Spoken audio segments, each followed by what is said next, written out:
everybody. Good morning. Good morning, good morning, good morning to all of you out there listening. Y'all, it is day 2 of my wellness check. Day 2. I am headed to Troy, North Carolina to speak with my nutritionist. Now, I'm hoping that I have gained muscle. I'm truly hoping that I have gained muscle because I have been still working out, and I started back trying to do the right thing last month. So hopefully that I have gained muscle. I feel like I've lost inches in my waist. I don't know why the fat always goes from there first, and that's a good thing. But at the same time, it makes your stomach droop and stuff because you are heavy set. Now, my goal here is not to be super skinny. My goal is to be healthy and to stay healthy and maintain activity in my limbs. All right. All right, y'all. So this is the thing, though. I am headed up here to see my nutritionist. Her name is Miss Cole. I'm gonna call her Miss Cole. When I get up here, some of the things I can expect to do is to be weighed in on this scale that is worth thousands and thousands of dollars, that actually tells you the body mass. It tells you how much fluid is in the body, how much water is in the body. It tells your BMI, how much fat is in the body, and it separates the fat from the muscle. So it can tell the difference in how much muscle is in your body. So that's why I'm hoping that I've gained muscle, because I know I've been doing a lot, but I've also been in pain, y'all.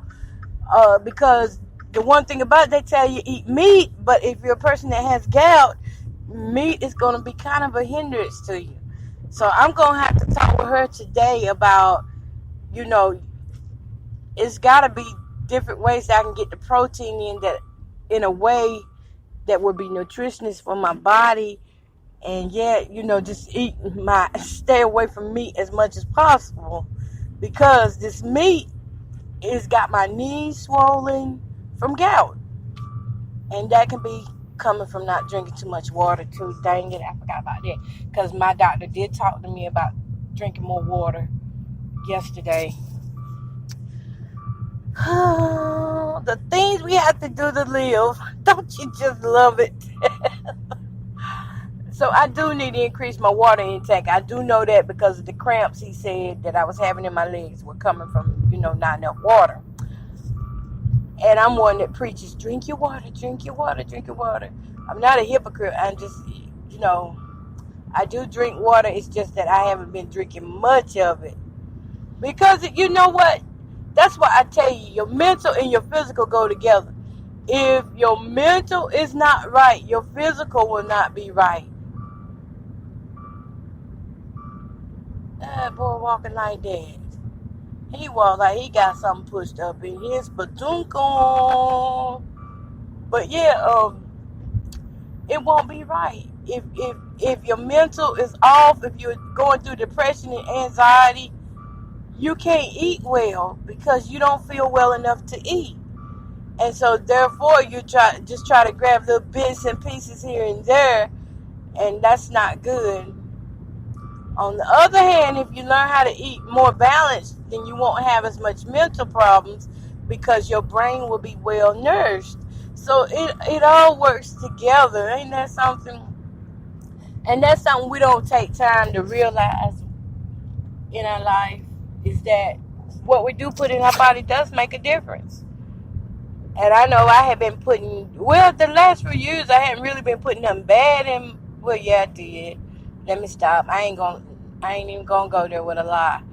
Okay, I do have a thing for candy bars and potato chips, and that could be my biggest problem right there. I feel like I have to have a big bag of potato chips every day. But she told me, last time we was here, she told me to make sure that I'm getting the baked potato chips. Well, ever since she said baked, guess what? I haven't really been buying chips like that. And I don't buy juices and sodas, but once in a while. I was kind of addicted to the ginger ale because, you feel like If the hospital will give you ginger ale and Sprite, then you're good to go. But no, you're not. No, you're not. You should not. So don't even try to use that as an excuse to have soda just because the hospital gives it to you.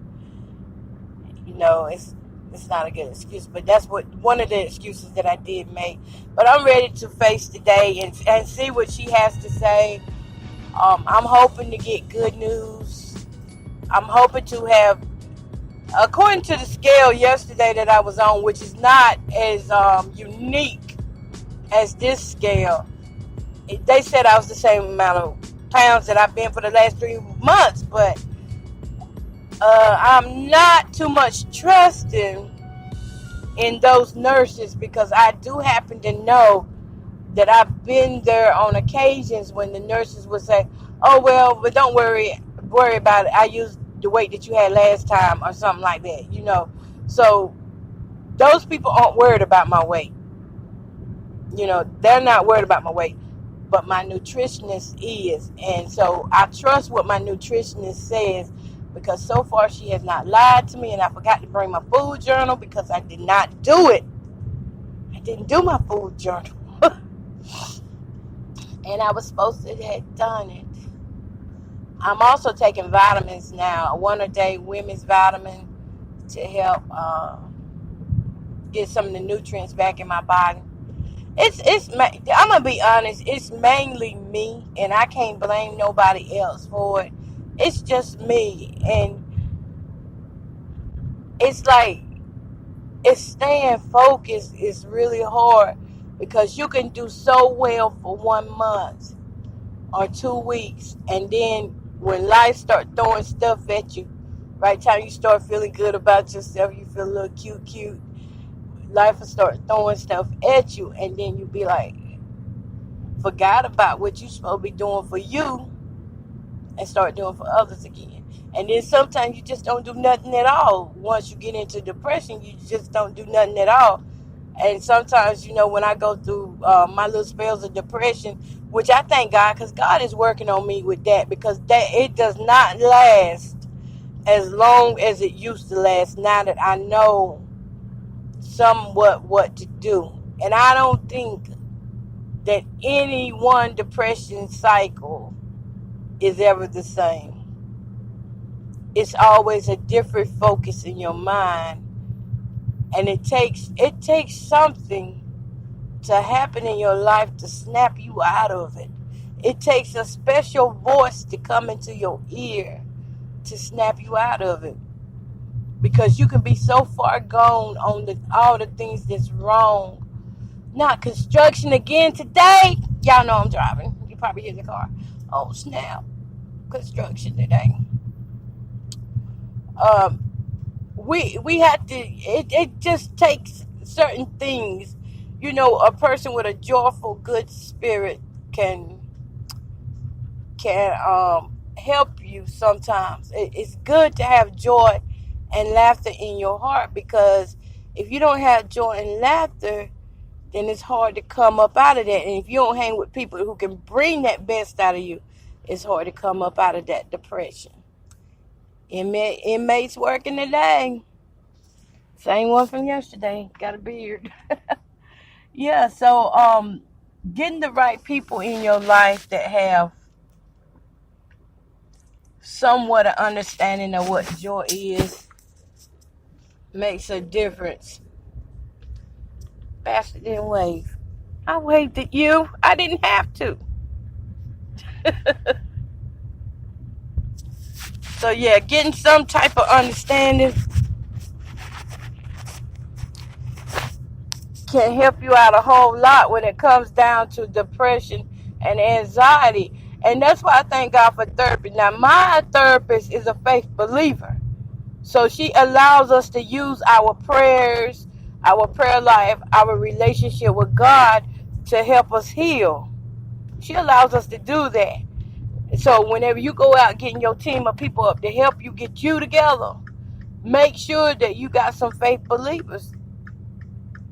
That those doctors are faith believers and that you're not just settling for anybody because they got the name doctor. My eye doctor, he's a believer of Christ. He has enormous faith now. You know, he even confided in me. Well, it wasn't a confiding thing. It was a testimony that he gave me about how his brother died off of crack cocaine 2 years ago. This is a guy he's an eye doctor. I can't pronounce the word, Tumberich. Coco, don't try to pronounce that word. But but what I'm saying is, you have to get with people who have the same belief as you do in order to build one another up. And I found that when I get with other believers, I'm very happy. I'm truly happy. When I get with those that are unstable, or, you know, I had to sit around those that are just full of negativity, then it drains me. It drains me because I can feel all of that negativity.